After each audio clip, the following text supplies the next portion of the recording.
Bienvenue dans cette nouvelle vidéo du Libertarien s'exprime aujourd'hui, vidéo un peu particulière. Il ne s'agit pas ici d'une revue de presse comme on a pu avoir l'occasion de faire, mais plutôt une réponse à Emmanuel Macron suite à ses diatribes visant une partie de la population. Dans les colonnes du Parisien, ce dit Emmanuel a dit, je cite, « Moi, je ne suis pas pour emmerder les Français. Je peste toute la journée contre l'administration quand elle les bloque. » Et bien là, les non-vaccinés, j'ai très envie de les emmerder. Et donc on va continuer de le faire jusqu'au bout. C'est ça la stratégie, en ajoutant également que quelqu'un irresponsable n'est plus un citoyen. D'accord. Très bien. Super. C'est absolument génial. Mais bon, dans ce cas, si je ne suis plus un citoyen, eh bien, je vous invite à m'écarter du système. Pourquoi devrais-je continuer à faire vivre ce système financièrement, au travers d'impôts et cotisations, si je suis ostracisé? Alors, je veux bien ne plus en faire partie, mais dans ce cas, je ne l'alimente plus et je ne l'alimenterai plus. Auquel cas, je considérerais ça comme de l'extorsion. D'ailleurs, il n'est pas sans rappeler que cet enfant en manque de sensation, du nom d'Emmanuel, a dit en 2016 que le mal, en parlant des terroristes, ne doit pas être exclu de la communauté nationale. D'accord. Donc le terroriste ne doit pas être exclu et ne peut pas être exclu de la communauté nationale. En revanche, un non-vacciné, désormais, oui. Ce président a donc désormais plus de sympathie pour des terroristes plutôt que ses propres concitoyens non vaccinés. Formidable. Alors, désolé de vous le dire, mais l'irresponsable, selon moi, c'est lui. Et sa horde de mafiosi étatistes qui, depuis des décennies, ont mis ce pays et ses concitoyens à genoux.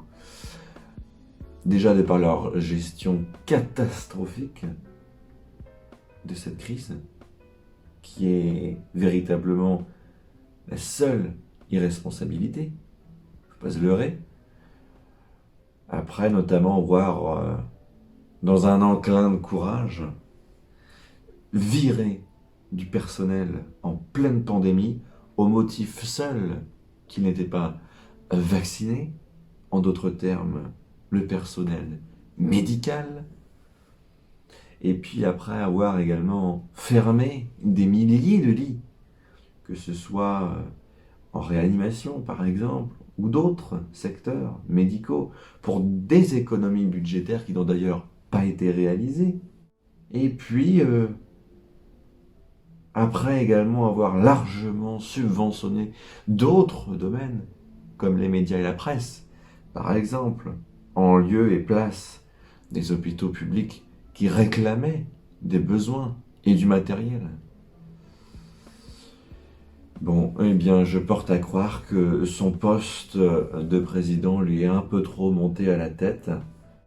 Je vais donc couper court à ces pignolades malsaines et hautaines, méprisantes de 7 emmerdeurs élyséens, en faisant abstraction de ses propres injonctions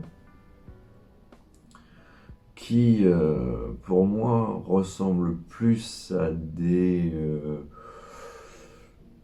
colères enfantines d'un enfant enclin à une forme de nervosité, comme le dit Alexis Corbière, même si là, il s'agit d'Emmanuel Macron. Enfin bref, les deux s'apparentent quand même à deux enfants colériques et plutôt mal élevés également, qui n'hésitent pas une seule seconde à une once de vulgarité, qui font d'ailleurs fi à la France et à sa population.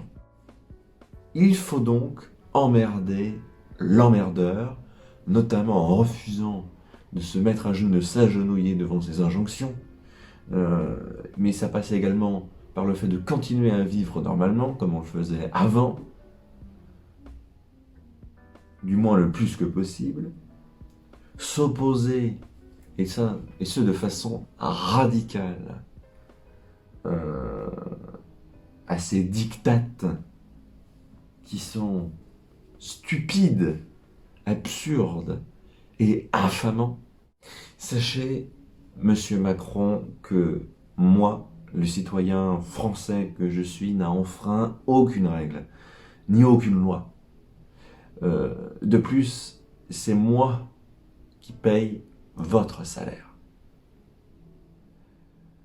Alors vous me devez le plus élémentaire des respects. Je crains qu'à l'heure actuelle, la désobéissance civile est devenue un devoir. Howard Zinn disait « La désobéissance civile n'est pas un problème. Le problème, c'est l'obéissance civile. Notre problème, ce sont les gens du monde entier qui obéissent aux diktats imposés par leur gouvernement et qui ont donc soutenu les guerres. Des millions périrent à cause de cette obéissance. Notre problème, c'est l'obéissance des gens du monde entier qui voient pourtant la pauvreté, la famine, la stupidité, la guerre et la cruauté. Notre problème, c'est que les gens soient obéissants alors que les prisons sont remplies de petits voleurs et que de grands délinquants dirigent leur pays. C'est cela, notre problème. Merci à vous d'avoir regardé cette vidéo en réponse à cet être qui n'est autre qu'un enfant qui se cherche, pour reprendre les mots notamment d'Éric Zemmour concernant cet enfant qui nous dirige et qui n'hésite pas une seule seconde à une once de vulgarité pour insulter, et ce non pas indirectement mais directement son propre peuple et ses propres concitoyens. Alors, à Emmanuel Macron, je vais clôturer en disant et en citant Jiddu Krishnamurti, en disant que ce n'est pas un bon signe de santé mentale d'être bien adapté à une société malade. Je vous remercie d'avoir regardé cette vidéo qui était une réponse à Emmanuel Macron. On se retrouve très prochainement pour une autre vidéo. Bonne soirée à vous, bon courage.